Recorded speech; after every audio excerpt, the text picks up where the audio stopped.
നമ്മുടെ തൊടുപുഴയ്ക്കടുത്തുള്ള കാറ്റാടിക്കടവിൽ പോയിട്ടുണ്ടെങ്കിലും അതിന്റെ തൊട്ടപ്പുറത്ത് പലരും മിസ് ചെയ്യുന്ന ഒരു സ്പോട്ട് ഉണ്ട്. അതാണ് ഈ കാണുന്ന മരതകമല. തൊടുപുഴയിൽ നിന്നും 24 കിലോമീറ്റർ ആണ് കാറ്റാടിക്കടവിലോട്ടുള്ള ദൂരം വരുന്നത്. പോകുന്ന വഴിയൊക്കെ അടിപൊളി ആംബിയൻസും അതുപോലെ തന്നെ ഏക്കർ കണക്കിന് കുരുമുളകും കാപ്പിയും കൊക്കോ ഒക്കെ ആയിട്ട് കുറെ അധികം ഹെറിറ്റേജ് ഫാമുകളും ഇതിന്റെ ഉള്ളിലുണ്ട്. സമുദ്രനിരപ്പിൽ നിന്നും ഏകദേശം 3000 അടി മുകളിലാണ് നമ്മളിപ്പോ നിൽക്കുന്നത്. കാറ്റാടിക്കടവിൽ വരുന്നവരിൽ പലരും മിസ് ചെയ്യുന്ന ഒരു സ്പോട്ടാണ് ഇതിന്റെ തൊട്ടപ്പുറത്ത് കിടക്കുന്ന ആ മരതകമല. നിങ്ങൾ ഈ മൺസൂൺ സീസണിൽ ഏതൊരു ടൈമിൽ വന്നാലും ഇവിടെ ഫുള്ള് കോടയായിരിക്കും.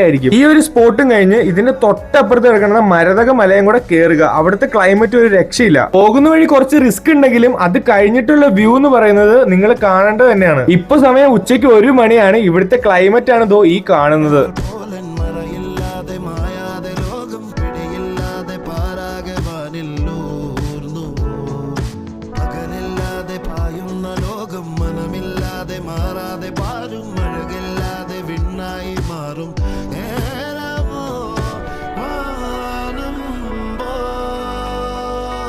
നമ്മുടെ ഈ സ്പോട്ടിലോട്ട് വരുന്നവരൊക്കെ ശ്രദ്ധിച്ചു തന്നെ കയറണം. അതുപോലെ തന്നെ പ്ലാസ്റ്റിക്കും മറ്റു വേസ്റ്റുകളൊന്നും ഇവിടെ കൊണ്ട് ഇടാതെ നോക്കുക.